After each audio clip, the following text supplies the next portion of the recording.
अस्सलाम वालेकुम।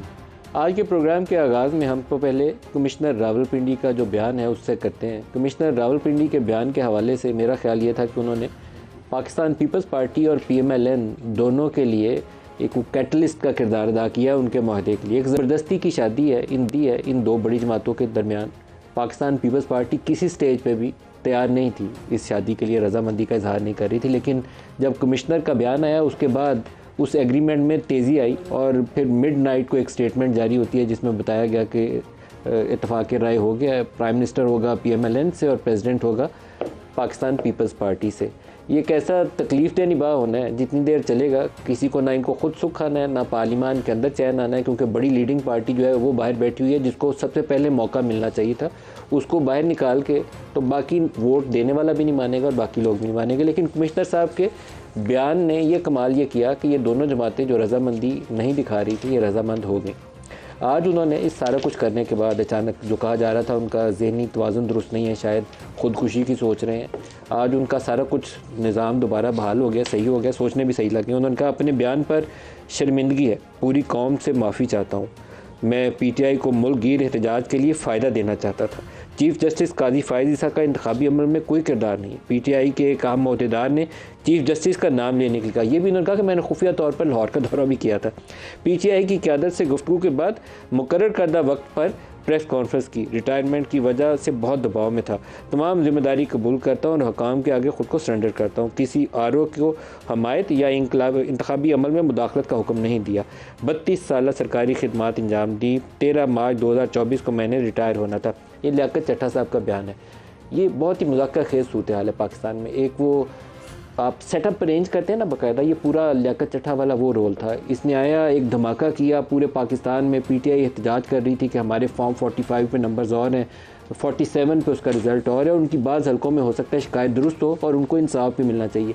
लेकिन ये वाला जो था ना ये एपिसोड प्योरली उस सिचुएशन को एक्सप्लॉइट करने के लिए था और एक्सप्लॉइटेशन के नतीजे में कहा जाता था कि नवाज़ शरीफ ऐसी हुकूमत लेने पे आमादा नहीं है। बिलावल पब्लिकली एक पोजीशन ले चुके थे कि हम इस इत्तेहाद का हिस्सा नहीं बनेंगे।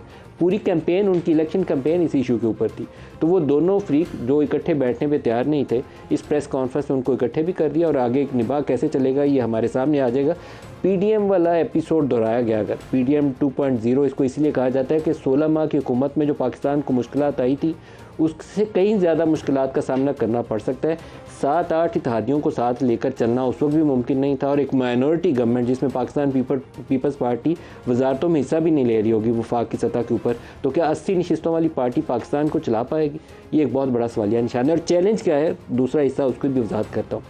चैलेंज हमारे सामने, एक मैं आपको टेबल दिखाता हूँ। ये इंटरनेशनल मॉनेटरी फ़ंड ने जो अपनी लास्ट रिपोर्ट पाकिस्तान की जारी की उसमें एनुअल फाइनेंसिंग रिक्वायरमेंट के ऊपर ये टेबल जारी किया। 24 अरब डॉलर सालाना से लेकर 31 अरब डॉलर सालाना तक हमारी फाइनेंसिंग रिक्वायरमेंट है और ये financing requirement international monetary fund के ऑन बोर्ड आए बगैर कोई दुनिया की ताकत नहीं है जो पूरी कर सके। आप इंटरनेशनल मॉनेटरी फ़ंड को जितना बुरा लफ्ज़ों में जिक्र करना चाहते हैं कर लें, लेकिन फिर भी आपको जाना IMF के पास ही है, क्योंकि उसके बगैर ना वर्ल्ड बैंक फाइनेंसिंग देता है ना EDB फाइनेंसिंग देता है, कोई मल्टीलैटरल एजेंसी नहीं देती। पहले दोस्त ममालिक जो सऊदी अरब है, कतर है, UAE है, चाइना है, ये पहले हमें बेल आउट कर दिया करते थे। 1-1.5 अरब डॉलर की ज़रूरत होती थी, कोई तेल उधार दे देता था, कोई कर्जा पैसे रखवा देता था स्टेट बैंक में। अब फाइनेंसिंग रिक्वायरमेंट बहुत बढ़ गई है। आप 2 अरब या 1 अरब डॉलर नहीं चाहिए, आपको 30 अरब डॉलर या 24-25 अरब डॉलर सालाना चाहिए। वो कोई देने पे तैयार नहीं है। वो कहते हैं बिटर पिल, IMF के रास्ते से जाओ, फिर हम भी आपकी मदद कर देंगे।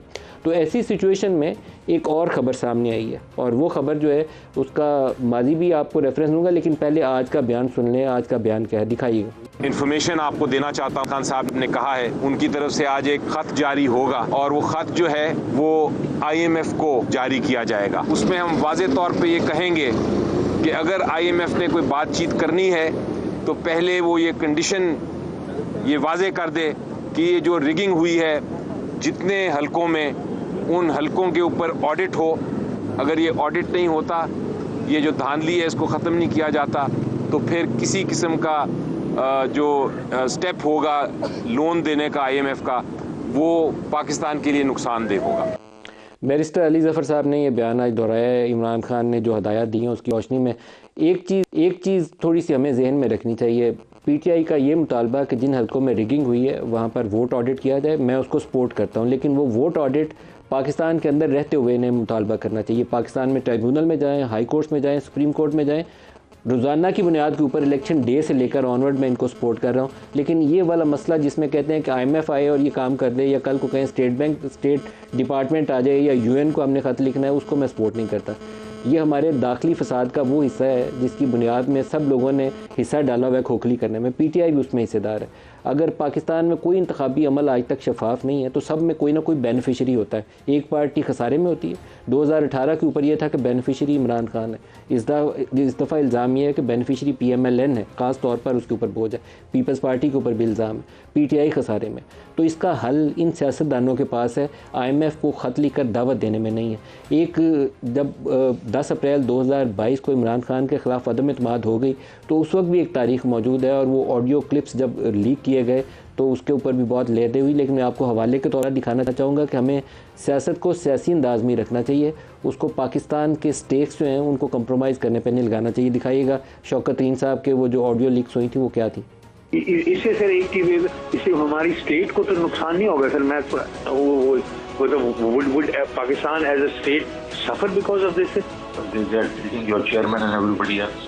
देखो ये तो जरूर होगा। तो आपने अभी कह देना है कि we will not be able to honor our commitment। ये अपना खींच रहे हैं, हमें अंदर करवा रहे हैं, हमारे ऊपर टेररिज्म की चार्जेस कर रहे हैं, और ये बिल्कुल स्पॉट फ्री जा रहे हैं। वो नहीं होने देना ना। वैसे इस ब्लैकमेलिंग टैक्टिक पैसे तो किसी ने वैसे ही नहीं छोड़ते। करना ये है ना कि आज ये खत लिख के और वो जो IMF वाली जो एस्टर है उसको कॉपी भेज देंगे, तो हमें जरूरी रिलीज करने की जरूरत ही नहीं होगी, वो खुद ही सोशल मीडिया कर देगा।